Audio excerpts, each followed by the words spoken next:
ভক্ত গোষ্ঠী সহিতে গৌরাঙ্গ জয় জয়, শুনিলে চৈতন্য কথা ভক্তি লভ্য হয়।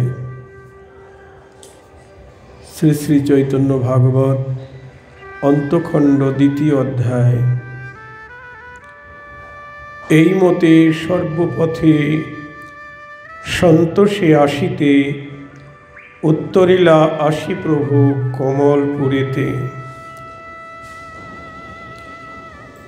শ্রী দেউলধ্বজ মাত্র দেখিলেন দূরে, প্রবেশিলা প্রভু নিজ আনন্দ সাগরে। গ্রন্থকার ছিল বৃন্দাবন দাস ঠাকুর গৌরহরি নীলাচল যাত্রা প্রসঙ্গে বর্ণনা করছেন যে তিনি যখন শান্তিপুর থেকে নীলাচল অভিমুখে যাত্রা করলেন, পথে অনেক জায়গায় লীলা করলেন। তারপর নীলাচলে অর্ধদেশে অর্থাৎ উড়িষ্যায় তিনি কমলপুরে এসে উপস্থিত হলেন। সেখানে ধ্বজা দর্শন করে আনন্দ সাগরে নিমজ্জিত হলেন। অকথ্য অদ্ভুত প্রভু করেন হুঙ্কার, বিশাল গর্জন কম্প সর্বদেহ ভার। প্রাসাদের দিকে মাত্র চাহিতে চাহিতে চলিলেন প্রভু শ্লোক পড়িতে পড়িতে। সেখানে দেউলধ্বজের প্রাসাদের দিকে তিনি প্রাসাদকে দেখতে দেখতে শ্লোক পড়তে পড়তে চললেন। শ্রীমুখের অর্ধ শ্লোক শোনো সাবধানে, যে লীলা করিলা গৌরচন্দ্র ভগবানে। বলছেন শ্রীমুখের অর্ধ শ্লোক, ভক্তগণকে বলছেন বৃন্দাবন দাস ঠাকুর, শ্রীমুখের অর্ধ শ্লোক শোনো সাবধানে, যে লীলা করিলা গৌরচন্দ্র ভগবানে। প্রাসাদাগ্রে নিবসতি পুর, স্মের বক্তারবিন্দ। মামালোক্য স্মিত সুবদন, বাল গোপাল মূর্তি। শ্লোকের অনুবাদে বলছেন, দেখো দেখো বিকশিত কমলের ন্যায় সুন্দর মুখ বিশিষ্ট এবং মন্দ হাসিযুক্ত মনোরম বদন বিশিষ্ট বাল গোপাল রূপ শ্রীকৃষ্ণ সম্মুখে আমাকে দেখে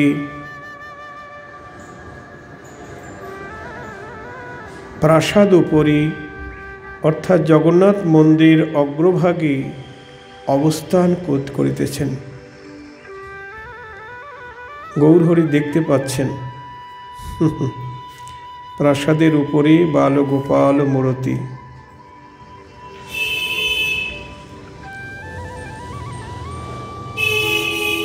প্রভু বলে, দেখো প্রাসাদের অগ্রমূলে হাসেন আমারে দেখি শ্রীবাল গোপালে।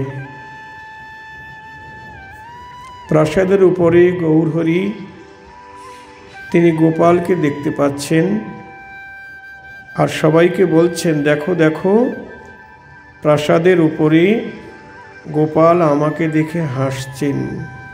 আহা! এই শ্লোক পুনঃ পুনঃ পড়িয়া পড়িয়া আছাড় খায়েন প্রভু বিবশ হইয়া।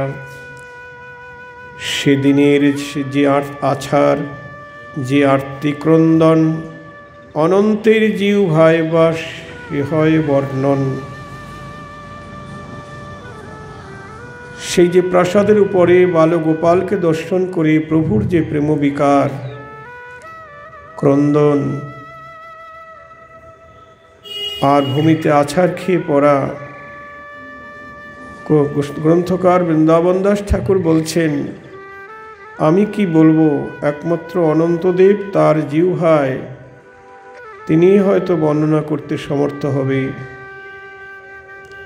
চক্র প্রতি দৃষ্টিপাত করেন সকলে, সেই শ্লোক পড়িয়া পড়েন ভূমিতলে। চক্রের প্রতি সবাই চক্রের দিকে তাকিয়ে সেই শ্লোক পড়ে ভূমিতলে প্রণাম করছেন। এই মতো দণ্ডবত হইতে হইতে সর্বপথে আইসেন প্রেম প্রকাশিতে।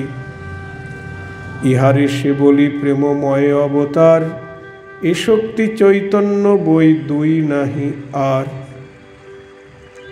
ওই যে কমলপুর থেকে দেউলধ্বজে প্রাসাদের উপরে বাল গোপাল মূর্তি দর্শন করি, তার যে প্রেম দণ্ডবত করতে করতে আসছেন। এই মতো দণ্ডবত হইতে হইতে সর্বপথে আইসেন প্রেম প্রকাশিতে।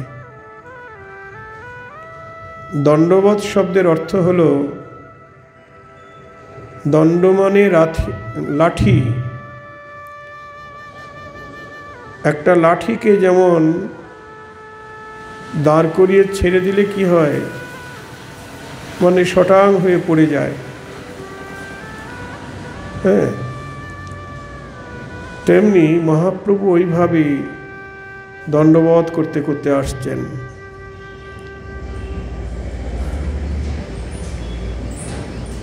তাই বলছেন, ইহারে সে বলি প্রেমময় অবতার, এ শক্তি চৈতন্য বই দুই নাই আর।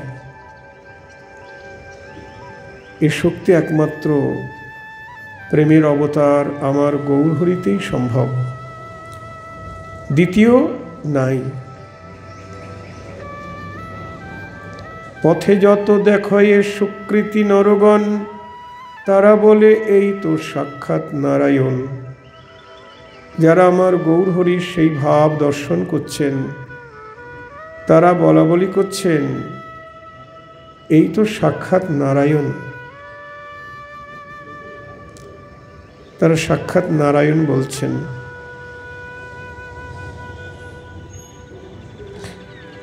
কারণ ভগবানের অনেক অবতার হয়েছে, এরকম অবতার ইতিপূর্বে হয়নি। গৌর অবতার প্রসঙ্গে বৈষ্ণব কবি বলছেন, অবতারের সার গোরা অবতার, কেনে না ভজিলি তারে। আমার গৌরহরি হলেন সমস্ত অবতারের সার।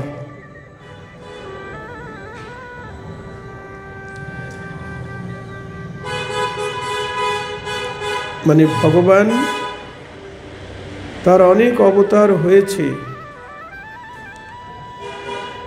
অনন্ত যুগ, সেই অনন্ত যুগে অনন্ত অবতার হয়েছে।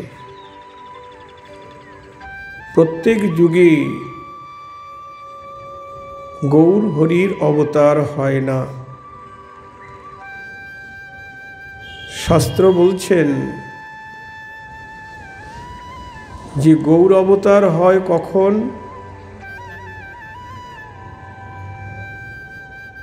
অষ্টাবিংশ চতুর্যুগের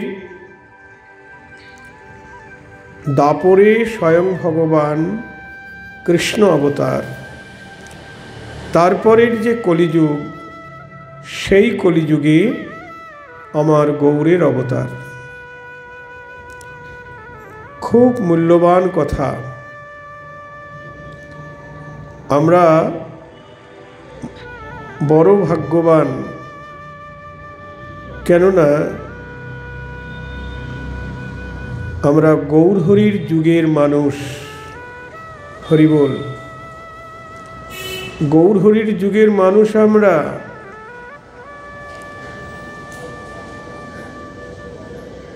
এই গৌর প্রতি কলিযুগে আসবেন না। আমরা জানি সত্য, ত্রেতা, দাপর, কলি, চারটে যুগ। হ্যাঁ, কিন্তু এই চারটা যুগ পরপর ধারাবাহিকভাবে চলে হয়ে আসছে। চৈতন্য চরিতামৃত বলছেন, সত্য ত্রেতা দাপর কলি চারি যুগ জানি, চারি যুগ মিলে এক দিব্যযুগ গণি। এরকম ৭১ দিব্যযুগে এক মন্বন্তর, মানে একজন মনুর পরমায়ু, আর ১৪ মনুর পরমায়ু সমান ব্রহ্মার একদিন।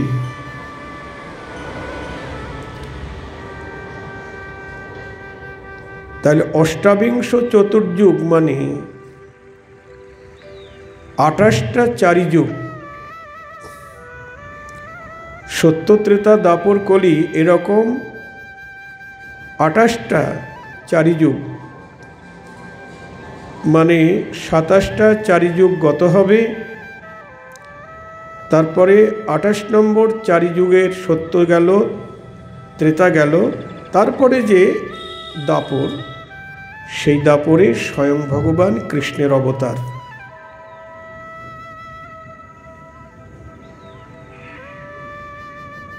আর তারপরের দাপরের পরে যে কলিযুগ, সেই কলিযুগে রাধা কৃষ্ণের মিলিত তনু আমার গৌর হরির অবতার। নিতাই গৌর হরি বল।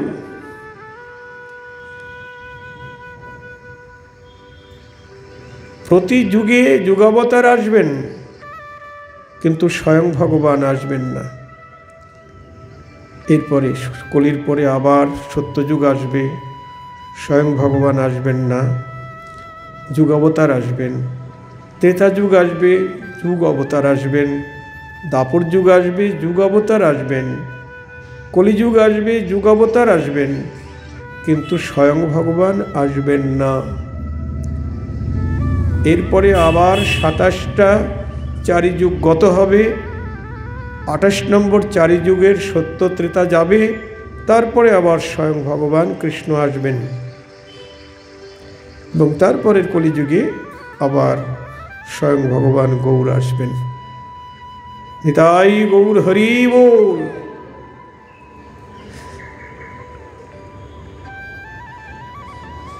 তাই আমরা তিনজন পুরুষোত্তমের নাম জানি। রামচন্দ্র হলেন মর্যাদা পুরুষোত্তম, কৃষ্ণ হলেন লীলা পুরুষোত্তম, আর আমার গৌর হরি হলেন প্রেম পুরুষোত্তম। প্রেম পুরুষোত্তম মানে প্রেমেরই মূরতি, প্রেম দিয়েই গড়া। রসরাজ মহাভাব দুই এক রূপ। রসরাজ হলেন শ্রীকৃষ্ণ, আর মহাভাব স্বরূপিণী রাধা। এই দুই স্বরূপের একত্র সম্মিলন আমার গৌর হরি।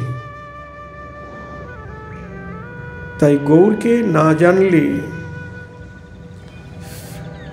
কিছুই জানা হয় না, আর গৌরকে জানলে সব জানা হয়ে যায়। নিতাই গৌর হরি বল। গৌরকে জানলে সব জানা হয়ে যায়, কারণ সর্ব অবতারের অবতারী। যখনই আপনি গৌর তত্ত্ব নিয়ে আস্বাদন করতে যাবেন, তখনই সব অবতারের তত্ত্ব বা সব ভগবানের তত্ত্ব আপনার কাছে এসে যাবে। আমরা জানি ঈশ্বর পরমকৃষ্ণ সচ্চিদানন্দ বিগ্রহ অনাদির আদি গোবিন্দ সর্বকারণ কারণম। কৃষ্ণ পরমেশ্বর ভগবান অনাদির আদি, সর্বকারণের কারণ। কৃষ্ণকেই পরমেশ্বর ভগবান বলা হয়, সমস্ত ঈশ্বরের ঈশ্বর স্বয়ং ভগবান। কিন্তু তার থেকেও আমার গৌর হরির মহিমা আরও বেশি, কেননা তিনি রাধা এবং কৃষ্ণের মিলিত বিগ্রহ। কবিরাজ গোস্বামী চৈতন্য চরিতামৃতে মধ্যখণ্ডে ৫বিংশ অধ্যায়ে তিনি বলছেন, কৃষ্ণ লীলামৃত সার, তার শত শত ধার, 10 দিকে বহে যাহা হইতে। কি বলছেন? কৃষ্ণ লীলামৃত সার। কৃষ্ণ তো অনেক লীলা করেছেন, দ্বারকা লীলা, মথুরা লীলা, কত লীলা করেছেন, বৃন্দাবন লীলা। তো কৃষ্ণ লীলামৃতের সার, তার শত শত ধার।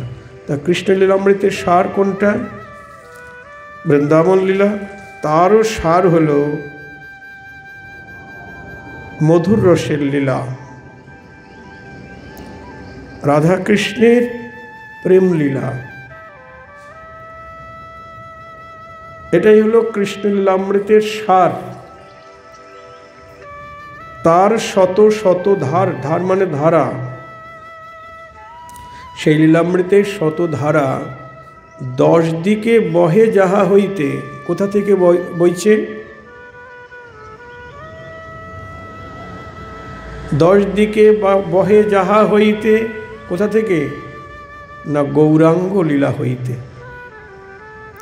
10 দিকে বহে যাহা হইতে, সে গৌরাঙ্গ লীলা হয় সরোবর অক্ষয়, মনোহংস চরাহ তাহাতে। নিতাই গৌর হরি বল। গৌরাঙ্গ লীলা হয় অক্ষয় সরোবর। ওই সরোবরের জল ফুরায় না, অক্ষয় সরোবর, যেখান থেকে গৌরাঙ্গ লীলা, অক্ষয় সরোবর, সেখান থেকে কৃষ্ণ লীলামৃতের শত শত ধারা 10 দিকে প্রবাহিত হচ্ছে।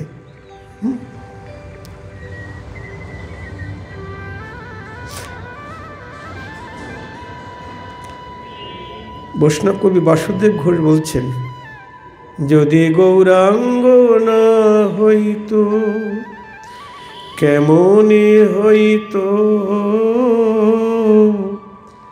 কেমনে ধরিতাম দে।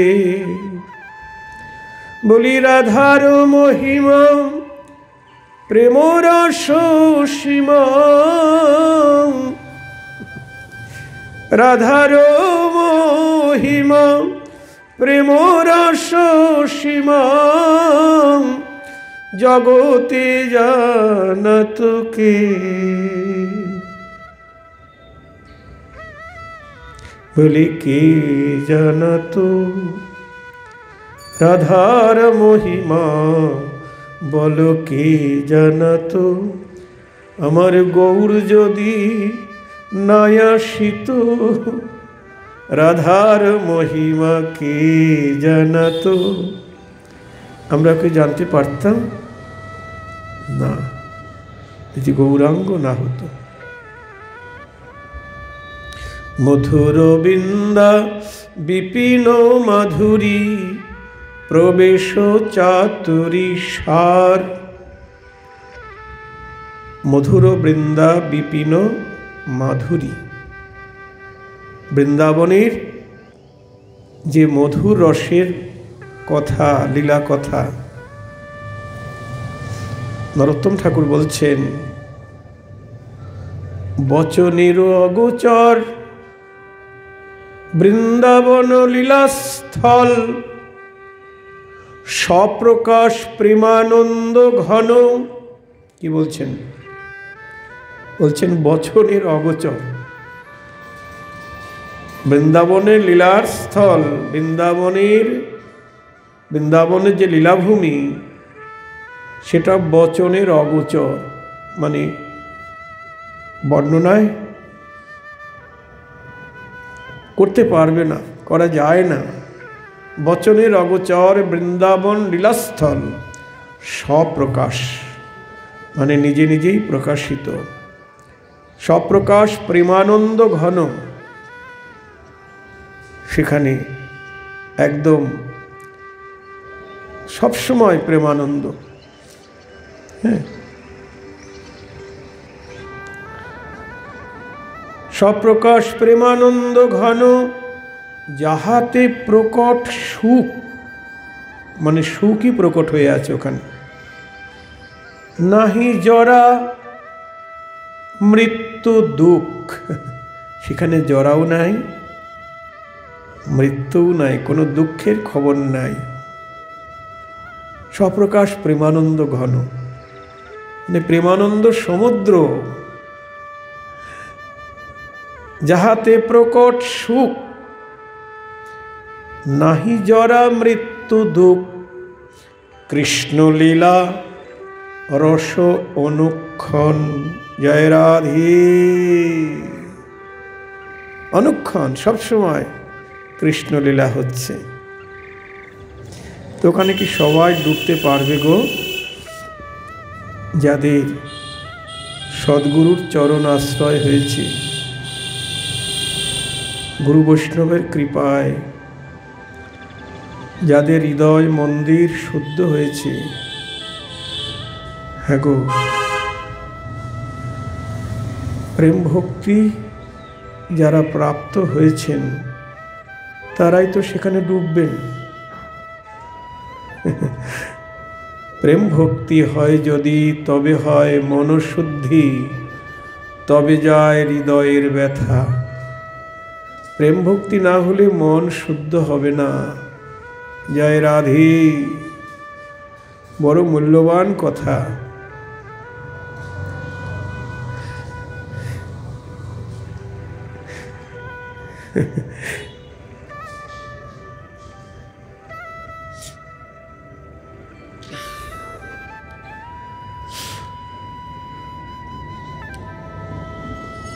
এই জন্যে গৌরহরি বলছেন, প্রেম ধন বিনা ব্যর্থ দরিদ্র জীবন, দাস করি বেতন মরে দেহ প্রেম ধন। নিজেই কৃষ্ণ আবার কৃষ্ণের কাছে প্রার্থনা করছেন যে আমার অন্তরে প্রেম ধন নাই, তোমার জন্যে ভালোবাসা নাই, তাই আমার জীবনটা দরিদ্র। তা আমাকে তোমার দাস করো, তোমার চাকর রাখো। তো চাকরকে তো বেতন দিতে হয়, তা দাস করি বেতন মরে দেহ প্রেম ধন। নিতাই গৌর হরি বল। দেখুন কি বেতন চাইছেন, প্রেম ধন বেতন চাইছেন। এই প্রাকৃত জগতের ধন তো নিত্য নয়, আজ আছে কাল নাই। আর প্রেম ধন যদি একবার লাভ করা যায়, এ তো জন্ম জন্মান্তরের সাথী গো। আর প্রেম ধন না পেলে, কৃষ্ণ প্রেম না পেলে তার জীবনটা দরিদ্র। হ্যাঁ, যেমন এই জগতে যদি কারো ধন সম্পদ না থাকে, তাকে কে কি বলে? দরিদ্র বলে। তো যার টাকা পয়সা নাই, ঘর বাড়ি নাই, সে দরিদ্র।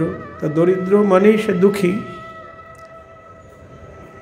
আর আমাদের গৌরীয় বৈষ্ণব শাস্ত্র বলছেন, যার অন্তরে কৃষ্ণ প্রেম ধন নাই, তার জীবন দরিদ্র।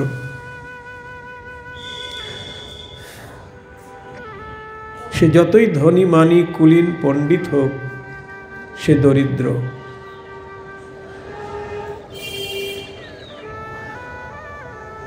রামানন্দকে বলছেন মহাপ্রভু, সম্পত্তি মধ্যে জীবের কোন সম্পত্তি গণি, রায় কহে রাধা কৃষ্ণে প্রেম যার সেই বড় ধনী। নিতাই গৌর হরি বল। শুধু কৃষ্ণের প্রেম যার সেই বড় ধনী তা বললেন না, বললেন রাধা কৃষ্ণে প্রেম যার সেই বড় ধনী। মানে যুগল চরণে যার প্রেম, সেই বড় ধনী। বড় সার কথা, সুন্দর কথা।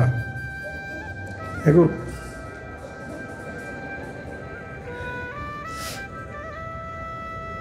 রাধা কৃষ্ণের প্রেম যার। এই জন্য আমাদের মহাপ্রভু তাহলে কি দিলেন? ওই যে রাধার মহিমা প্রেমরস সীমা, সমস্ত প্রেমরসের সীমা রাধার প্রেম। আমাদের তো যুগল ভজন, এই যুগল আরাধনাটা কে দিলেন? যুগল ভজনের সন্ধানটা কে দিলেন? আমার গৌর হরি, নাহলে আমরা পেতাম না। তো যুগল ভজন করতে গেলে কীরকম যোগ্যতা লাগবে? না, রাধার দাসী হতে হবে। রাধার দাসী না হলে যুগল সেবা পাওয়া যাবে না। মহাপ্রভুর আগে সখীভাবে কৃষ্ণ সেবার কথা জানা যায়, বৈষ্ণব পদাবলিতে আমরা পাই। সখীভাবে ভজন, ললিতা বিশাখাদি সখী, তারা রাধা কৃষ্ণের সেবা করেছেন, কিন্তু সব জায়গায় সখীর অধিকার নাই। তা যেখানে সখীর অধিকার নাই সেখানে রাধা দাসীর অধিকার। হ্যাঁ গো, যেমন নিভৃত কুঞ্জে, সেখানে একমাত্র দাসীদেরই অধিকার। সখীরা কুঞ্জের বাইরে থেকে রাধা মাধবের শয়ন শোভা দর্শন করে, তারা কুঞ্জের ভিতরে ঢোকে না। কুঞ্জের ভিতরে কারা ঢোকে? যারা দাসী বা মঞ্জুরি। আমরা তুলসী আরতিতে গাই না, কি বলি তুলসীর কাছে? এই মনের অভিলাষ বিলাস কুঞ্জে দিও বাস, নয়নে হেরিব সদা যুগল রূপ রাশি, নম নম। এই নিবেদন ধরো সখীর অনুগত করো, কুঞ্জ সেবা দিয়ে মোরে করো রাধা দাসী, নম নম। তুলসীর কাছে নিবেদন করা হচ্ছে, আমাকে কুঞ্জ সেবার অধিকার দাও, রাধার চরণের দাসী বানিয়ে দাও। রাধা দাসী না হলে রাধা কৃষ্ণের পদসেবা করতে হবে, কুঞ্জের ভিতরে বাতাস দিতে হবে, আরও কত সেবা আছে। এসব রাধা দাসী না হলে কি করে হবে গো?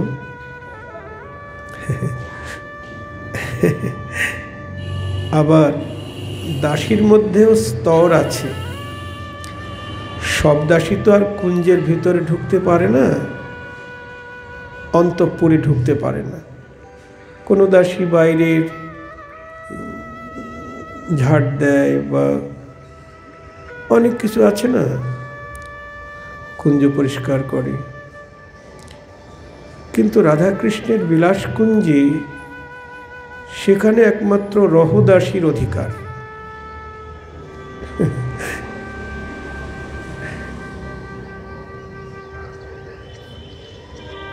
কিরকম আমরা চাইছি, কামনা করছি না, এই মনের অভিলাষ বিলাস কুঞ্জে দিও বাস।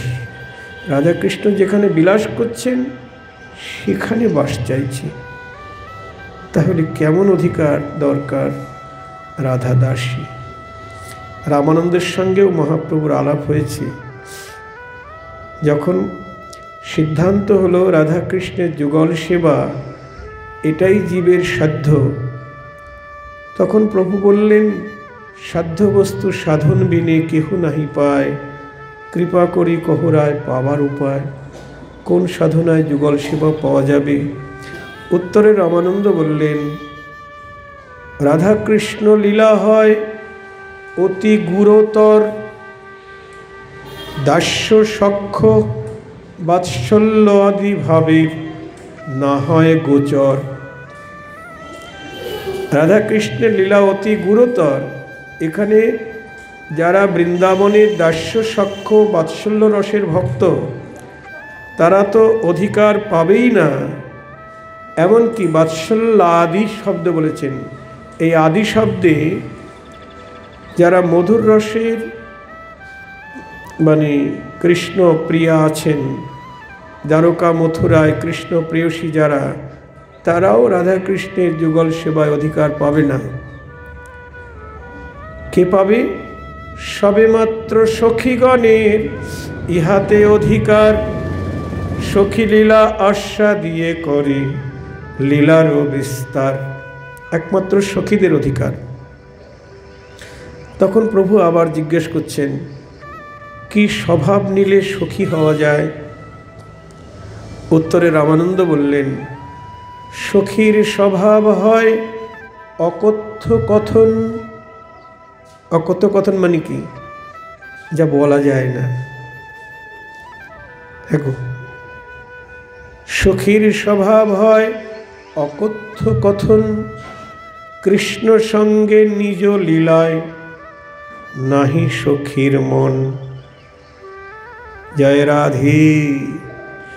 কৃষ্ণ সঙ্গে বিলাসে নাহি সখীর মন। ভাবুন, সখীরা কখনো কৃষ্ণ সঙ্গে বিলাস বা মিলন চায় না। জগতে এমন কোন সতীসাধ্যী রমণী আছে গো যে কৃষ্ণর সঙ্গে বিলাস চায় না? স্বয়ং নারায়ণ ঘরণী লক্ষ্মী, তিনি তো সতী নারী, তিনিও কৃষ্ণর সঙ্গে বিলাস কামনা করেছেন। জয় রাধে। কিন্তু পায়নি। কেন পায়নি? গোপীর আনুগত্য স্বীকার করেনি। ব্রজের ভজন হলো আনুগত্যের ভজন। দক্ষিণ ভারতে যখন মহাপ্রভু গিয়েছেন বেঙ্কট ভট্টের বাড়ি, বেঙ্কট ভট্ট লক্ষ্মীনারায়ণের উপাসক, তাকে মহাপ্রভু বলছেন, তুমি তো লক্ষ্মীনারায়ণের উপাসক।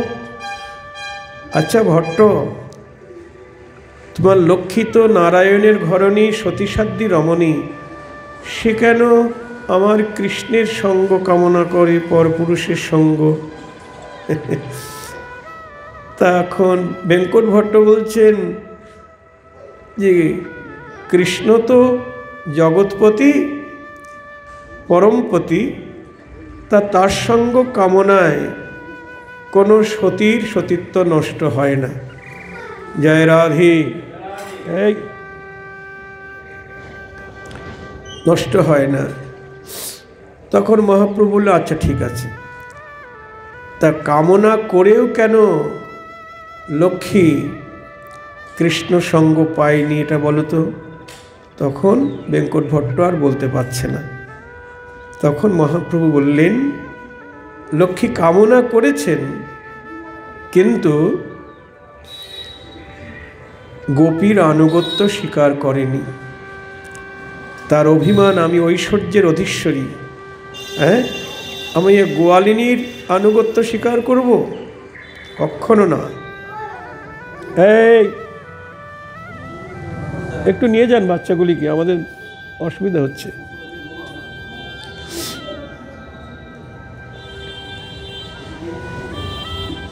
লক্ষ্মী গোপীর আনুগত্য স্বীকার করেনি। চৈতন্য চরিতামৃতে এই জন্যে বললেন, গোপী অনুগতি বিনে ঐশ্বর্য জ্ঞানী, ভজিলে না মিলে ব্রজের ব্রজেন্দ্র নন্দন। আমাদের ব্রজের ভজনটাই হলো আনুগত্যের ভজন। যে যত আনুগত্য স্বীকার করতে পারবে সে তত সেবার অধিকার প্রাপ্ত হবে। ঠাকুরমশাই সবসময় বলছেন তার পদাবলিতে, ললিতা বিশাখায় আদি যত সখী বৃন্দ, তাদের আজ্ঞায় করিব সেবা যুগল চরণারবিন্দ। দেখেছেন?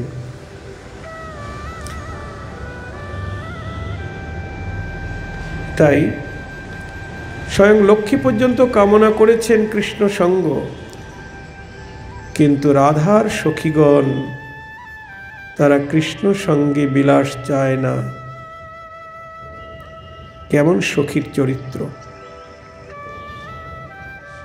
তাহলে সখীরা কি চায়? সখীরা চায় রাধার সঙ্গে যতনে কৃষ্ণের মিলন করয়, নিজ কৃষ্ণ সঙ্গ হইতেও তাহে কোটি সুখ পায়। জয় রাধে। তাদের চেষ্টা হলো কেমন করে রাধার সঙ্গে গোবিন্দের মিলন করাবো। কিরকম চরিত্র! ওখানে বললেন নিজ কৃষ্ণ সঙ্গ হইতেও তাহে কোটি সুখ পায়। এখানে প্রশ্ন হতে পারে, তাহলে কি গোপী সখী কৃষ্ণের সঙ্গে মিলিত হয়? হয়, নিজের ইচ্ছায় নয়, রাধারানীর ইচ্ছায়। রাধারানী মনে করে আমি একা কতটুকু গোবিন্দকে সুখ দেব, আনন্দ দেব, কতটুকু সেবা করব। এই জন্যে সখীদের দ্বারাই তাকে সুখ দান করে। তাছাড়া সখী আর রাধারানী তো আলাদা নয়, কায়বহু। এক রাধাই অনেক রূপ ধারণ করেছেন গোবিন্দকে সুখী করবার জন্যে। শ্রীরাধিকা হলেন কৃষ্ণ প্রেম কল্পলতা।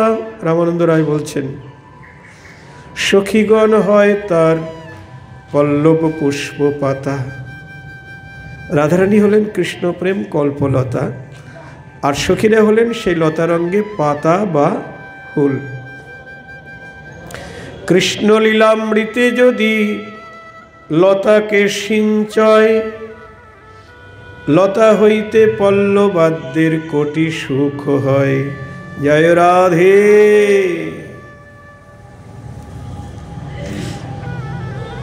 লতার পাতা কি আলাদা গো? আলাদা? অভিন্ন। তেমনি সখী বা মঞ্জরি যারা, তারা হলেন লতা পাতা, আর রাধারানী হলেন লতা। তাই কৃষ্ণ লীলামৃতে যদি লতাকে সিঞ্চয়, লতা হইতে পল্লবাদ্যের কোটি সুখ হয়। জয় রাধে। লাউ গাছের গোড়ায় জল দিলেই হয়, নাকি আলাদা করে পাতায় বা ডোগায় জল দিতে হয়? না। তা গোড়ায় জল দিলেই, মূলে জল দিলে লতা আপনা হতে রস সঞ্চারিত হয়। কি সুন্দর কথা রামানন্দ বলছেন। এবং দেখা যায় যেখানে জল ঢালা হচ্ছে সেখানে বেশি আনন্দ প্রকাশ হচ্ছে না, পাতায় বেশি আনন্দ হচ্ছে, পাতার বেশি আনন্দ। তেমনি সম্পত্তি মধ্যে জীবের কেউন সম্পত্তি গণি, রাধা কৃষ্ণে প্রেম যার সেই বড় ধনী। মানে রাধারানীর থেকেও সখীরা বেশি আনন্দ পায়। কেন? রাধারানী তো গোবিন্দের সেবা করে, আর যারা দাসী তারা যুগল চরণ সেবা করে, যুগল রূপ দর্শন করে, যুগল চরণ সেবা করে। এই জন্য তারা বেশি ধনী, তারা মহাভাগ্যবতী।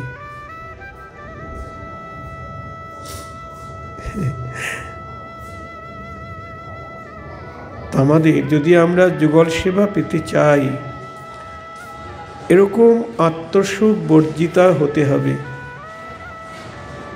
আত্মসুখ বর্জিতা না হলে রাধাকৃষ্ণের বিলাসকুঞ্জে সেখানে আমরা যেতে পারবো না। বাইরের থেকে গবাক্ষরন্ধ্রে দর্শন করব, তাও পারবো না। হ্যাঁ গো।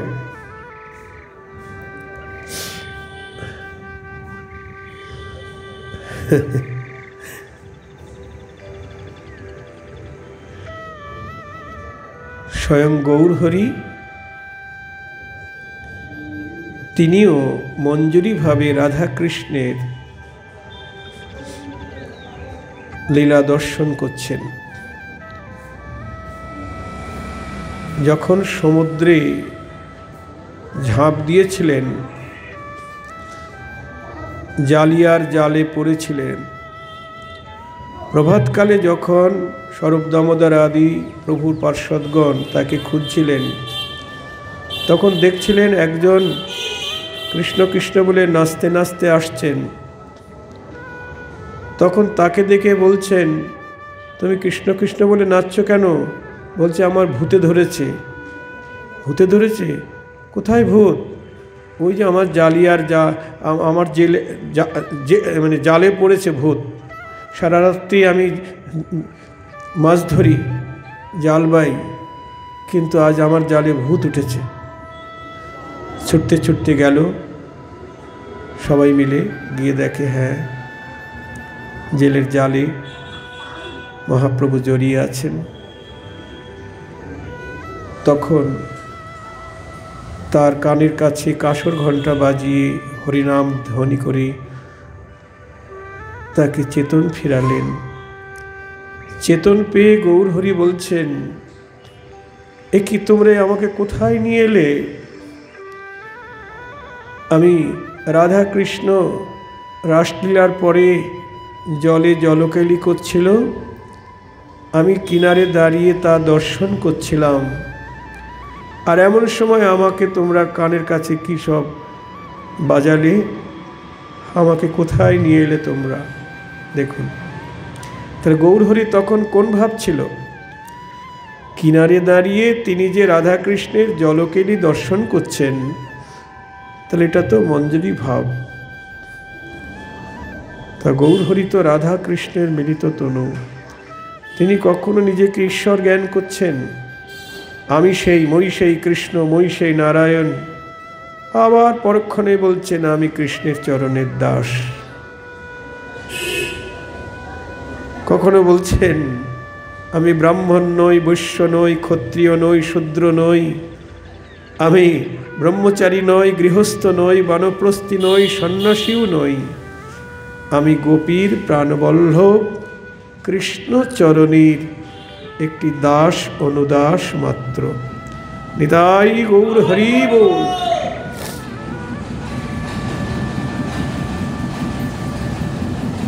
তা মহাপ্রভুর সবচাইতে বড় দান রাধা দাস্য, এটাই বড় দান, উন্নত উজ্জ্বল রস।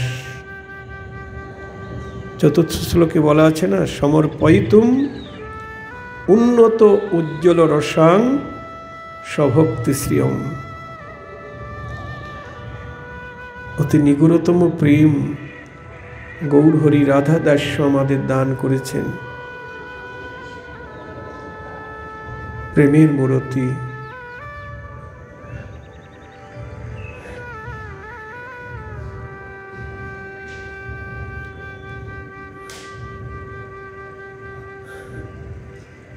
তাই তাকে যদি আমরা না জানি, জানবার চেষ্টা না করি, তাকে যদি ভালো না বাসি, তাহলে আমাদের এমন দুর্লভ জনম বিফলে চলে যাবে গো। আমরা বড় মহাভাগ্যবান, আমরা গৌরহরির যুগে জন্মগ্রহণ করেছি। সর্ব অবতারীর অবতারী গৌরহরির যুগের মানুষ আমরা, মনুষ্য জন্ম পেয়েছি। কলিযুগ এখনো অনেক বাকি গো, অনেক পরময় কলির। আবার হয়তো আমরা অনেকবার জন্মাবো, বহুবার, কোটি কোটি বার জন্ম হবে, কিন্তু এরপরে আবার মানুষ হব এরকম তো আশা করতে পারি না। যদি মানুষের মতো কর্ম করি আবার মানুষ হব, কিন্তু কৃষ্ণ বিমুখ হয়ে যদি মানুষ হই, তাহলে তো বিফলে যাবে জনম। এই জন্যে বলছেন ঠাকুর মহাশয়, দুর্লভ জনম হেন নাহি ভজ হরি কেন, কি লাগিয়া মর ভব বন্ধে। ঠাকুর মশাই কিভাবে বলছেন, বলছে দুর্লভ জন্ম হেন নাহি ভজ হরি কেন, কি লাগিয়া মর ভব বন্ধে।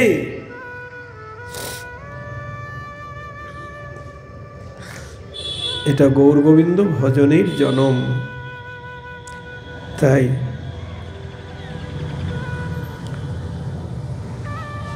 গৌর হরি না এলে আমরা পেতাম না।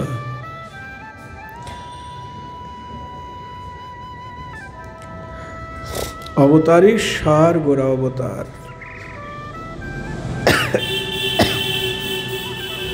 প্রেম পুরুষোত্তম, প্রেম অবতার, প্রেমেরই মূর্তি। আমাদের দেহ হলো পঞ্চভূতে গড়া, জল মাটি আকাশ বাতাস অগ্নি, এটা পচা দেহ, নশ্বর দেহ। আর গৌরহরির দেহ মহাভাব দিয়ে গঠিত।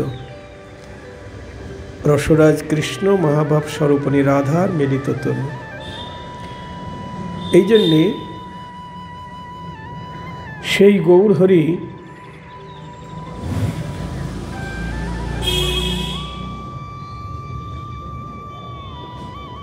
তিনি দণ্ডবত হতে হতে যাচ্ছেন, কমলপুর থেকে দণ্ডবত হতে হতে নীলাচলে চলছেন। সর্বপথে আইসেন প্রেম প্রকাশিতে, ইহারে সে বলি প্রেমময় অবতার, এ শক্তি চৈতন্য বই দুই নাই আর। হ্যাঁ, জগৎকে প্রেম দান করবার জন্যই তার আশা। কোনো ভগবান প্রেম দিয়েছেন? না।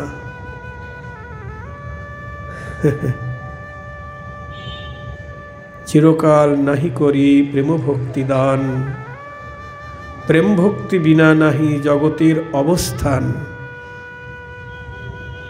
যুগধর্ম প্রবর্তন হয় অংশ হইতে, আমা বিনা ব্রজ প্রেম অন্যে নারে দিতে।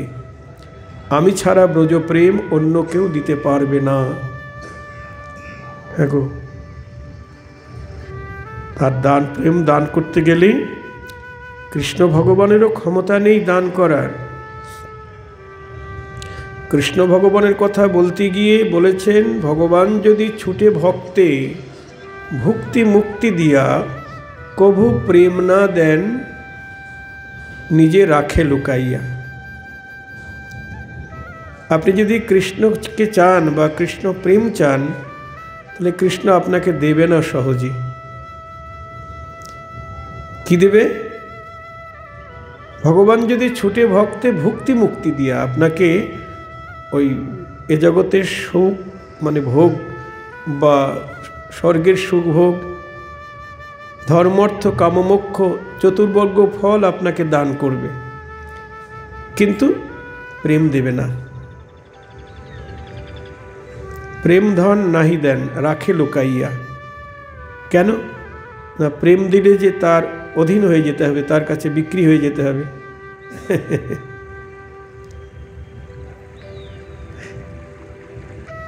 কিন্তু আমার গৌর অবতার করুণার অবতার, প্রেম কল্পতরু। আমার গৌরহরি হলেন প্রেম কল্প বৃক্ষ।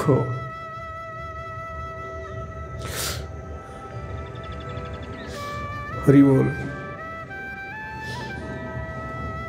প্রেম কল্প বৃক্ষের কাছে কেবল প্রেম ফলই পাওয়া যায়। জয় রাধি। কল্পতরু তো, কল্পবৃক্ষ তো জগতে অনেক আছে, তাই না? যেমন অনেক সাধু সন্ন্যাসীরা আছে, তাদের কাছে যা চাইবেন তা দিবে। অনেকের কাছে অনেক সিদ্ধাই আছে, দিচ্ছে না? আশীর্বাদ করুন যেন আমার ব্যবসায় উন্নতি হয়। অন্যান্য মার্গের সাধু সন্ন্যাসীরা তারা কি প্রেম দেয়? না। তারা কি দেয়? বলে আয়ুষ্মান ভব, যশস্বী ভব, পুত্রবতী ভব, এ ভব সে ভব ইত্যাদি বলে। কিন্তু তোমার কৃষ্ণ পদে প্রেম লাভ হোক, কৃষ্ণ ভক্তি হোক। অন্যান্য মার্গের সন্ন্যাসীরা কিন্তু ওইসব দেয় না। অন্যান্য মার্গের গুরুদেবরা তারা ওইসব দেয় না, দেওয়ার অধিকার নেই। কৃষ্ণ প্রেম দেওয়ার অধিকার নেই তাদের, তারা তো কৃষ্ণকে ভজন করে না, তারা কি করে কৃষ্ণ প্রেম দেবে?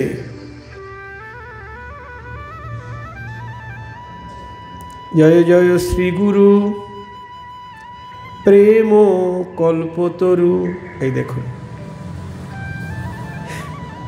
কাদের গুরু বন্দনায় বলছেন, আমাদের গৌড়ীয় সম্প্রদায়ের এই গানটা লিখেছেন রবত বৈষ্ণবদা, বৈষ্ণব দাস। তিনি এই পদাবলী লিখেছেন কি, জয় জয় শ্রী গুরু প্রেম কল্পতরু।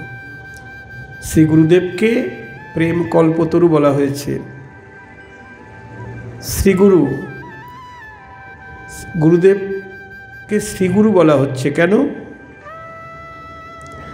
না, শ্রী শব্দে অনেক অর্থ হয়। শ্রী মানে সৌন্দর্য, শ্রী শব্দে মানে লক্ষ্মী, অনেক কিছু বোঝায়। কিন্তু এখানে শ্রী শব্দে গুরুর আগে যে শ্রী মানে যুক্ত হয়েছে, এই শ্রী শব্দের অর্থ হলো প্রেম। যে গুরুর মধ্যে কৃষ্ণ প্রেম আছে তিনি শ্রীগুরু পদবাচ্য। যে গুরুদেবের মধ্যে কৃষ্ণ প্রেম নাই তিনি শ্রীগুরু পদবাচ্য নন। এটাই গৌর হরি গৌর। কারণ সে গুরুদেব তো কৃষ্ণ প্রেম দিতে পারবে না। এই জন্য আপনি বৈষ্ণব গুরুকে যখনই প্রণাম করবেন তখনই আপনাকে কৃষ্ণ প্রেম লাভ হোক এই আশীর্বাদই করবেন। অনেকে গিয়ে গুরু বৈষ্ণবের কাছে অনেক কিছু চায়, কিন্তু বৈষ্ণব গুরু কি বলেন, তোমার হরিভক্তি হোক কি তোমার মঙ্গল হোক। মঙ্গল কিসে হবে গো? আমরা দেহের মঙ্গল চাই, কিন্তু আত্মার মঙ্গল তো চাই না। অধিকাংশ জায়গায় গিয়ে দেহের মঙ্গল, দেহের সঙ্গে যার সম্বন্ধ আছে তার মঙ্গল চাই, ছেলে মেয়ের দেহের মঙ্গল, বাড়ি গাড়ির জন্যে ইত্যাদি চাই। কিন্তু আত্মার মঙ্গল একমাত্র প্রেম পেলেই, কৃষ্ণ প্রেম পেলেই মঙ্গল হবে, আর কিছুতে মঙ্গল হবে সম্ভব নয়। ওই যে একটু আগে বলা হলো, যার অন্তরে কৃষ্ণ প্রেম নাই তার জীবন দরিদ্র। কৃষ্ণ প্রেম পেলে সব পাওয়া হয়ে যায়। আমি অনেক সময় অনেককে জিজ্ঞাসা করি, অনেক স্কুলের ছাত্রছাত্রীদেরকে বলি, বলো তো কী সম্পদ পেলে সব পাওয়া হয়ে যায়? কেউ বলছে বাড়ি গাড়ি, কেউ বলছেন ভগবানকে পেলে, কেউ বলছে কৃষ্ণকে পেলে। আমি বললাম না, কৃষ্ণকে পেলেও সব পাওয়া হয় না। কৃষ্ণ প্রেম লাভ করতে পারলে সব পাওয়া হয়ে যায়। কারণ কৃষ্ণের সেবার দ্রব্য যদি তোমার কাছে না থাকে তাহলে কৃষ্ণকে তুমি ধরে রাখতে পারবে না। কৃষ্ণকে পেলে কিন্তু ধরে রাখবে কি দিয়ে? প্রেম দিয়ে। প্রেমই হলো তার সেবার দ্রব্য। সম্বন্ধ অভিধেয় প্রয়োজন। সম্বন্ধ তত্ত্ব কৃষ্ণ, অভিধেয় তত্ত্ব কৃষ্ণকে পাওয়ার উপায়, সাধন ভক্তি, শ্রবণ কীর্তন অর্চন বন্দন ইত্যাদি। আর এটা অভিধেয় তত্ত্ব। আর প্রয়োজন তত্ত্ব হলো প্রেম। তাকে সেবা করতে গেলে প্রেম লাগবে। আপনার সব আছে কিন্তু প্রেম নাই, কৃষ্ণ থাকবে না। এই জন্যে যার প্রেম আছে কৃষ্ণ তার। তাই অন্যান্য ভগবান কাউকে প্রেম দেন নাই, একমাত্র আমার গৌর হরি তিনি দেখলেন,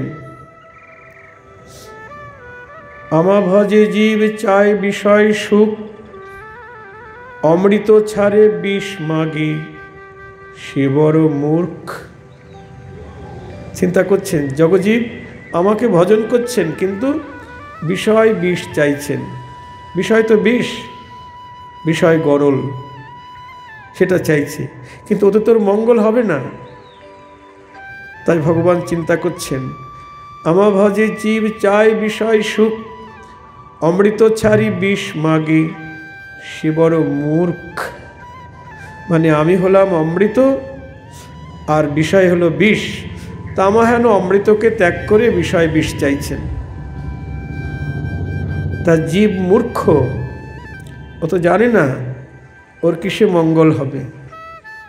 জীব মূর্খ, আমি বিজ্ঞ, আমি তো বুঝি যে কিসে ওর মঙ্গল হবে। জীব মূর্খ, আমি বিজ্ঞ, তাকে বিষয় কেন দিব।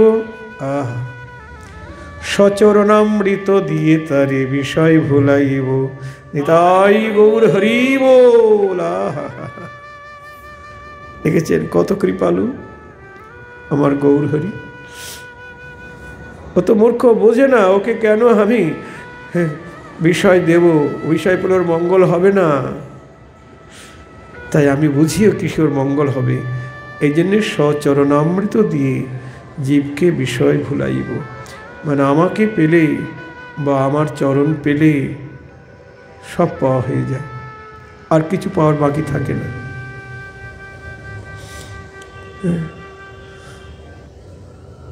এই জন্যে গৌর হরিকে বলা হয়েছেন কি দাতা শিরোমণি। কি দিয়েছেন গৌর হরি, তার জন্য দাতা শিরোমণি হয়ে গেলেন? টাকা পয়সা দিয়েছে, না বাড়ি গাড়ি দিয়েছে, না রেশন দিয়েছে, নাকি বন্যা ত্রাণ এসব করেছে মহাপ্রভু? কিচ্ছু করেন নাই, অথচ তিনি দাতার শিরোমণি হয়ে গেলেন। কিসের জন্যে গো? প্রেম। নমো মহাবদান্নায় কৃষ্ণ প্রেম প্রদায়তি, কৃষ্ণায় কৃষ্ণ চৈতন্য নাম্নি গৌরতীশে নমো। তিনি জগৎকে কৃষ্ণ প্রেম দান করেছেন। জানে প্রেম ধন বিনা জীবের মঙ্গল হবে না। তিনি শুধু মানুষকেই প্রেম দিয়েছে তা নয়, পশু পাখি সবাইকেই প্রেম দান করেছেন। আর এই প্রেম দান করতে তিনি কোনো কৃপণতা করেন নাই, পাত্রাপাত্র বিচার করেন নাই।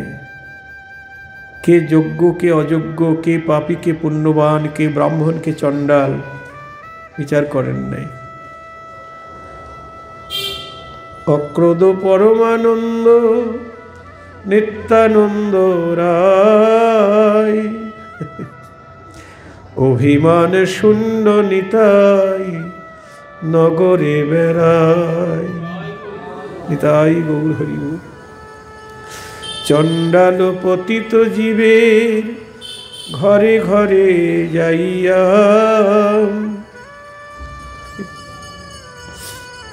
হরিনাম মহামন্ত্র দিচ্ছে বিলাইয়া।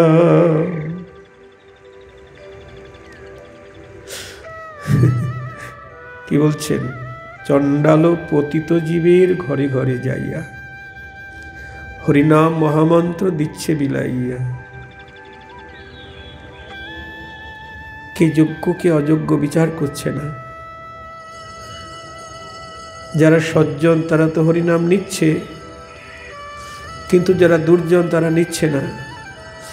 যারা নিচ্ছে না, যে না লয় তারি কয় দন্তে তৃণ ধরি,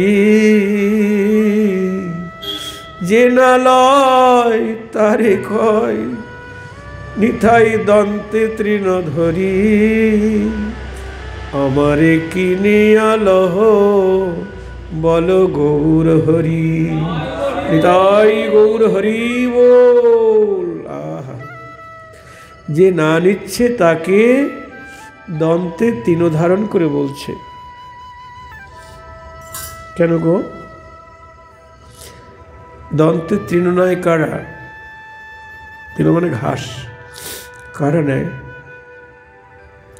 যারা তৃণভোজী পশু, গরু, তাই না? তার মানে অতি দৈন্য, অতি বিনীতভাবে বলছেন নিত্যানন্দ,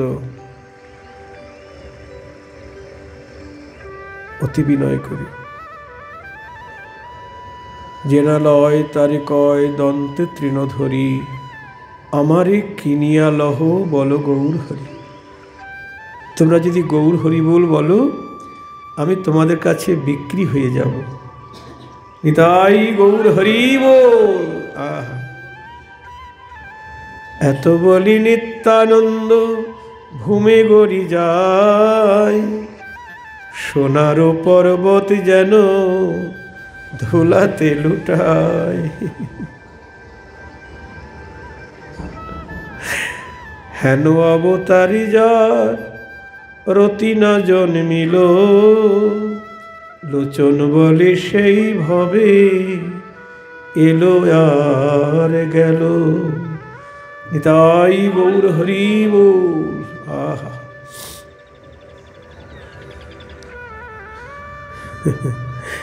কল্পতরু মহাজন পদাবলিতে বলছেন,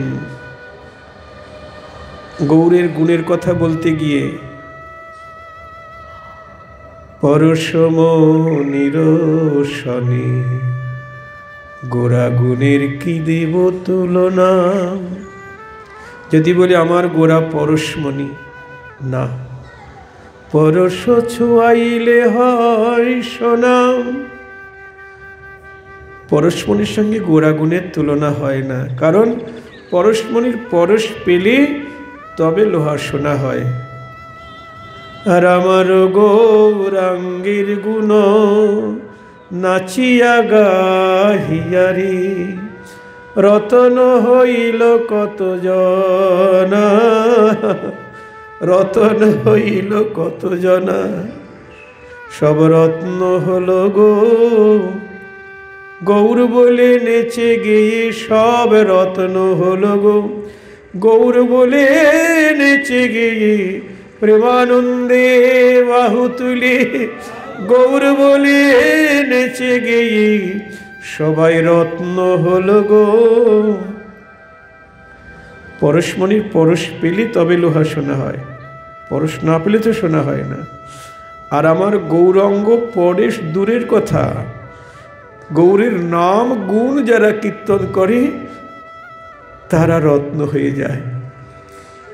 আবার সেই রতনের সঙ্গ যারা করে তারাও রত্ন হয়, তার সঙ্গ যারা করে তারাও রত্ন হয়। এইভাবে পরস্পর সব রত্ন হয়ে যায়। তাহলে পরশমণির গুণ গোরা গুণের কাছে অতি তুচ্ছ। জয় রাধি। এই জন্য পরশমণি পেয়ে সনাতন গোস্বামী পরশমণি বালুকার মধ্যে ছুঁড়ে ফেলে দিয়েছেন। অভিনব গৌর পরশমণি পেয়ে গেছেন।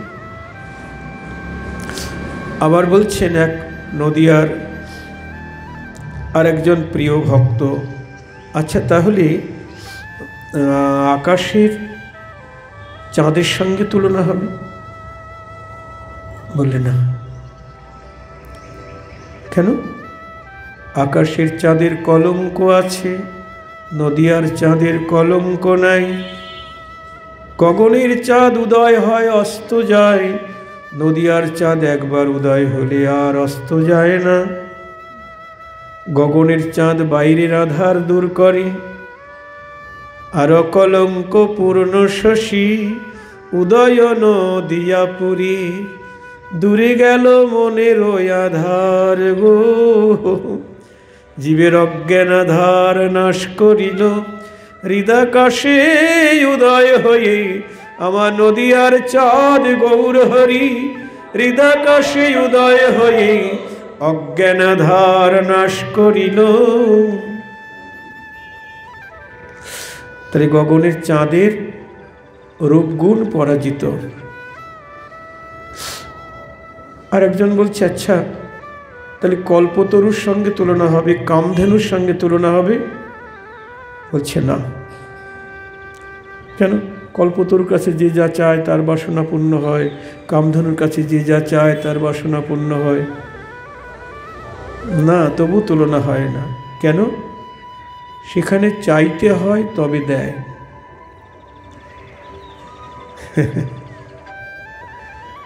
গোরাগুণে সুরভি সুরতরু সমনহি, মাগিলে সে পায় কোন জন।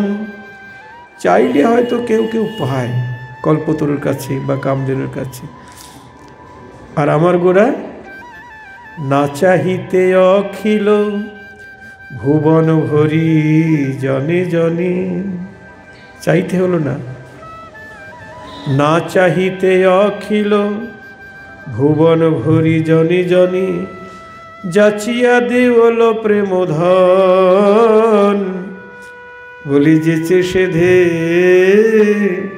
বিলাউল, সেই ব্রহ্মার বাঞ্ছিত রতন, যেচে সেধে বিলাউল। যে চাইল সে পাইল, যে না চাইল সেও পাইল, তাকে যেচে সেধে দিল। কামধেনু কল্পতরুর কাছে ধন ঐশ্বর্য টাকা পয়সা ইত্যাদি মিলতে পারে, কিন্তু তারা কি কৃষ্ণ প্রেম দিতে পারবে? কামধেনু কল্পতরু না। কৃষ্ণকে দিতে পারবে না। কিন্তু আমার গৌরহরি এমন অভিনব কল্পতরু, এমন অভিনব কামধেনু, তার কাছে যে চায় সে পায়, যে না চায় সেও পায়। কি পায়? যা পেলে সব পাওয়া হয়ে যায়। সেই কৃষ্ণ প্রেম ধন সবাইকে বিলিয়ে দিল। দেখুন, তাই আমার গৌরহরি দাতা, তারপরে কি শিরোমণি। বলুন, এমন গৌরকে যদি আমরা ভালো না বাসি। নরোত্তম ঠাকুর বলছেন, শ্রীকৃষ্ণ চৈতন্য দেব রতিমতি তারে সেব, প্রেম কল্প তরু বড় দাতা। বলছেন শ্রীকৃষ্ণ চৈতন্য দেব রতিমতি তারে সেব, প্রেম কল্প তরু বড় দাতা। ব্রজরাজ নন্দন শিরাধিকার প্রাণধন, অপরূপ এই সব কথা। হ্যাঁ গো, সেই তো এসেছে। নবদ্বীপে অবতরী রাধা ভাব অঙ্গী করি, তার কান্তি অঙ্গের ভূষণ। তিন বাঞ্ছায় অভিলাষী শচীগর্ভে পরকাশী, সঙ্গে সব পারিষদগণ। গৌরহরির পরিচয় দিচ্ছেন নরোত্তম ঠাকুর। গৌরহরি অবতরী রসের বাদর করি। বাদর মানে বৃষ্টি, রসের বাদর, রসের বৃষ্টি। ভাদর মাসের বাদর যিনি রসের বৃষ্টি বর্ষণ করছেন। গৌরহরি অবতরী রসের বাদর করি, সাধিলা মনের নিজ কাজ। শিরাধিকার প্রাণপতি কি কাজে কান্দয়ে নীতি, ইহা বুঝে ভকত সমাজ। নিতাই গৌরহরি বল। তাই গৌরকে জানলে সব জানা হয়ে যায়। গৌরকে না জানলে কিচ্ছু জানা হয় না।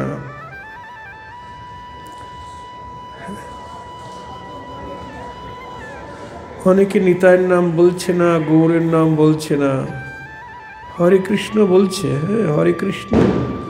হরে কৃষ্ণ মানে হরে শব্দে রাধা, কৃষ্ণ মানে কৃষ্ণ, ঠিক আছে। কিন্তু নিতাই গৌর বলো, গৌর হরি বল বলো, জয় নিতাই বলো। প্রেম কল্প তরু বড় দাতা, রতিমতি তাকে সেব।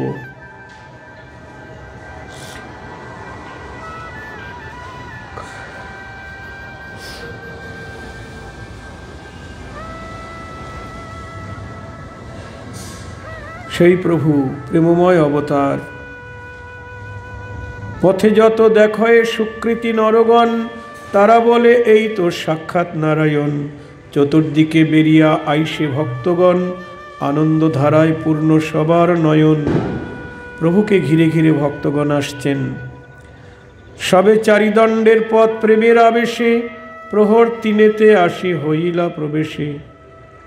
বলছেন হেঁটে গেলে চারদণ্ডে যাওয়া যায়, সেই চারদণ্ডের পথ 3 প্রহরে যাচ্ছেন। এক দণ্ড মানে 24 মিনিট, 4 দণ্ড মানে কত মিনিট? 96 মিনিট, তার মানে 1.5 ঘন্টায় ধরুন, তাই তো? 1.5 ঘন্টার পথ 3 প্রহর সময় লেগে যাচ্ছে যেতে। 3 প্রহর মানে 9 ঘন্টা, 1 প্রহর 3 ঘন্টা, 3 প্রহর মানে 9 ঘন্টা সময় লাগছে। 1.5 ঘন্টার পথ 9 ঘন্টায় যাচ্ছেন প্রেমাবেশে। কেমন প্রেমাবেশে যাচ্ছেন এ তো কহিবার কথা নয়। তথাপি বাউলি কয়, কহিলে বা কে বা পাতিয়ায়। ওই ভাবের ভাবুক না হলে তো এর মধ্যে ডুবতে পারা যাবে না। মহাসমুদ্রে যেমন অসংখ্য তরঙ্গ ওঠে, আবার বিলীন হয়ে যায়, আবার তরঙ্গ ওঠে, তা গৌরহরি তো মহাভাবের সমুদ্র।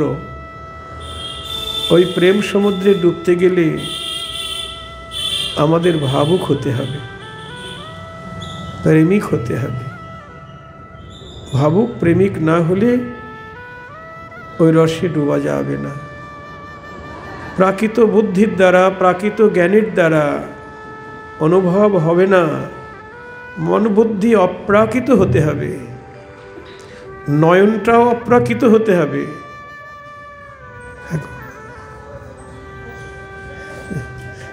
সব প্রেমময় হতে হবে, তবেই দর্শন হবে, তবেই প্রভুর লীলা মাধুরীতে অবগাহন করা যাবে। আইলেন মাত্র প্রভু 18 নালায়, সর্বভাব সম্বরণ কইলা গৌর রায়। 18 নালা, পরিধামে যেতে 18 নালা পরে সেখানে সে ভাব সম্বরণ করলেন। স্থির হই বসিলেন প্রভু সভা লইয়া, সবারে বলেন অতি বিনয় করিয়া, তোমরা তো আমার করিলা বন্ধু কাজ, দেখাইলা আনি জগন্নাথ মহারাজ। ভক্তদেরকে বলছেন বিনয় করি যে তোমরা আমার বন্ধুর কাজ করেছ, তোমরা সবাই আমাকে জগন্নাথ ক্ষেত্রে নিয়ে এসে জগন্নাথকে দেখাচ্ছ। এবে আগে তোমরা চলো দেখিবারে, আমি বা যাইব আগে তাহা বলো মোরে। এখান থেকে তোমরা আগে যাবে না আমি আগে যাব? আমাকে যা বলবে আমি তাই করব। মুকুন্দ বলেন তবে তুমি আগে যাও, ভালো বলি চলিলেন গৌরাঙ্গ রাও। মুকুন্দ বলেন তুমি আগে যাও, তখন প্রভু বললেন ঠিক আছে ভালো। এই বলে প্রভু আগে আগে চললেন। মত্ত সিংহ গতি যিনি চলিলা 70, প্রবিষ্ট হইলা 80 পুরীর ভিতর। মত্ত সিংহের মতো চলছেন গৌরহরি। প্রবেশ হইলা গৌরচন্দ্র নীলাচলি, ইহা যে শুনয়ে সে ভাষয়ে প্রেম জলি। ঈশ্বর ইচ্ছায় সার্বভৌম সেই কালী, জগন্নাথ দেখিতে আছেন কুতূহলী। প্রভু যখন জগন্নাথের মন্দিরে প্রবেশ করেছেন, সেই সময় সার্বভৌম ভট্টাচার্য তিনি জগন্নাথ দর্শন করতে এসেছেন। হেনকালে গৌরচন্দ্র জগত জীবন, দেখিলেন জগন্নাথ সুভদ্র সংকর্ষণ। দেখিমাত্র প্রভু করে পরম হুঙ্কার, ইচ্ছা হইল জগন্নাথ কোলে করিবার। জগন্নাথ বলরাম সুভদ্রা 3 জনকে দর্শন করলেন। জগন্নাথকে দেখেই তাকে কোলে করবার ইচ্ছা হলো, তার হুঙ্কার করে তাকে কোলে করবে। এই বলে লাভ দেন মহাপ্রভু আনন্দ বিহ্বল, চতুর্দিকে ছুটে সব নয়নের জল। এমনভাবে লাভ দিয়ে চলছেন, তার চোখের জল পিচকারির মতো চতুর্দিকে ছিটছে। জয় রাধে। আহা, ক্ষণেকে পরিলা হই আনন্দে মূর্ছিত, কে বুঝয় ঈশ্বরের অগাধ চরিত্র। জগন্নাথকে ধরতে গিয়েই প্রেমে মূর্ছিত হয়ে পড়লেন। অজ্ঞ পরিহারী সব উঠিল মারিতে, আথে ব্যথে সার্বভৌম পড়িলা পৃষ্ঠেতে। তখন পরিহারী মানে যারা জগন্নাথের সেবক, তখন তারা আমার গৌরহরিকে মারতে উদ্যত হলো। পাণ্ডারা, হ্যাঁ, পাগল মনে করেছে, এরকম মানুষ তো দেখেনি কোনো দিন, আর জগন্নাথের মন্দিরের মধ্যে ঢুকে তাকে আলিঙ্গন করবে, মারতে উদ্যত হয়েছে। সঙ্গে সঙ্গে সার্বভৌম পণ্ডিত মহাপ্রভুর পিঠের উপরে পড়লেন। হ্যাঁ, হৃদয়ে চিন্তিলা সার্বভৌম মহাশয়, এ শক্তি মনুষ্যের কোনো কালে নয়। মহাপ্রভুর ওই প্রেমবিকার দর্শন করে সার্বভৌম পণ্ডিত তিনি ভাবলেন, মনুষ্যের এই প্রেমবিকার কখনো হতে পারে না। এ হুঙ্কারে গর্জনে প্রেমের ধার, যত কিছু অলৌকিক শক্তির প্রচার। লৌকিক নয়, অলৌকিক। সার্বভৌম বুঝতে পারছেন, এই জন হেন বুঝি শ্রীকৃষ্ণ চৈতন্য, এই মতো চিনতে সার্বভৌম মহাধন্য। সার্বভৌম নাম শুনেছেন, শ্রীকৃষ্ণ চৈতন্যের নাম শুনেছেন, তিনি ভাবছেন এই বুঝি সেই শ্রীকৃষ্ণ চৈতন্য হবে। হ্যাঁ, সার্বভৌম নিবারণে সব পরিহারী, রহিলেন দূরে সবে মহাভয় করি। সার্বভৌম যখন প্রভুর পিঠের উপরে পড়ে গেলেন, সমস্ত পাণ্ডারা তখন চলে গেলেন, রহিলেন দূরে সবে মহাভয় করি, যে আমরা তো ভালো কাজ করি নাই, তাকে মারতে উদ্যত হয়ে। প্রভু সে হইয়াছেন অচেতন প্রায়, দেখি মাত্র জগন্নাথ নিজ প্রিয় কায়। কি আনন্দে মগ্ন হইলা বৈকুণ্ঠ ঈশ্বর, বেদেও এসব তত্ত্ব জানিতে দুষ্কর। গৌরহরিকে দর্শন করে জগন্নাথের যে কি আনন্দ হলো, বলছেন কি আনন্দে মগ্ন হইলা বৈকুণ্ঠ ঈশ্বর জগন্নাথ, বেদেও এ তত্ত্ব জানিতে দুষ্কর। সেই প্রভু গৌরচন্দ্র চতুর্ভুহরূপে, আপনে বসিয়াছেন সিংহাসনে সুখে। এই গৌরহরি তো তিনি চারিভুজ নিয়ে সিংহাসনে বসে আছেন জগন্নাথ রূপে। হরি বল। আপনেই উপাসক হই করে ভক্তি, অতএব কে বুঝিবে ঈশ্বরেরও শক্তি। বাসুদেব ঘোষ বলছেন, বাসুদেব ঘোষে কহে জুরি দুই হাত, যেই গৌর সেই কৃষ্ণ সেই জগন্নাথ, নিতাই গৌর হরি বল। তাই বলছেন নিজেই উপাসক, নিজেই ঈশ্বর, নিজেই তার উপাসক। আপনার তত্ত্ব প্রভু আপন সে জানে, বেদে ভাগবতে এই মতো সে বাখানি।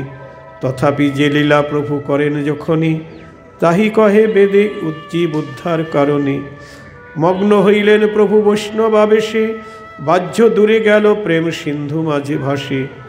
আবরিয়া সার্বভৌম আছেন আপনি, প্রভুর আনন্দ মূর্ছা না হয় খণ্ডনী। সার্বভৌম তাকে তার উপরে পিঠের উপরে আগলে রেখেছে, তাকে যাতে আর প্রহার করতে না পারে পাণ্ডারা, কিন্তু প্রভুর মূর্ছা আর ভাঙছে না। শেষে সার্বভৌম যুক্তি করিলেন মনে, প্রভু লই যাইবারে আপন ভবনে।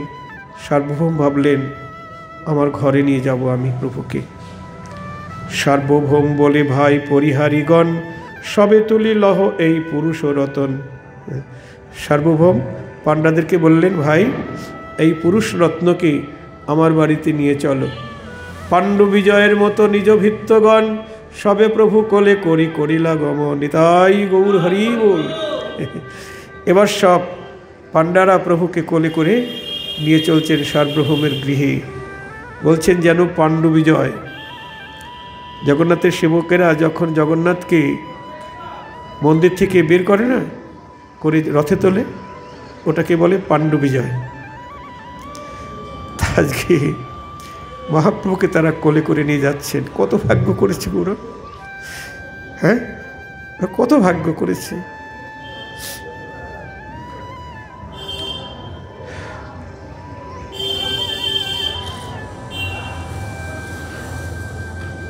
কে বুঝিবে ঈশ্বরের চরিত্র গহন, হেনরূপে সার্বভৌম মন্দিরে গমন।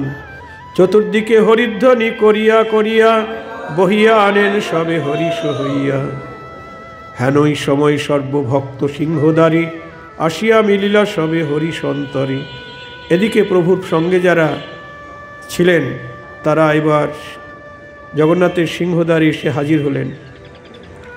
পরম অদ্ভুত সবে দেখেন আসিয়া, পিপীলিকা গণে যেন অন্ন যায় লইয়া। গৌরহরি পার্ষদগণ এসে দেখছেন, কি দেখছেন গো?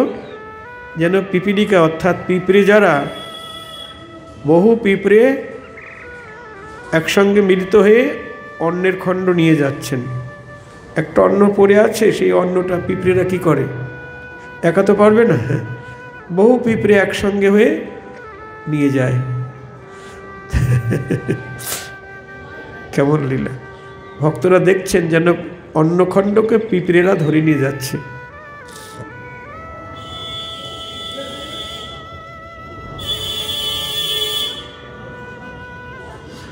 এই মতো প্রভুকে অনেক লোক ধরি, লইয়া যায়েন সবে মহানন্দ করি।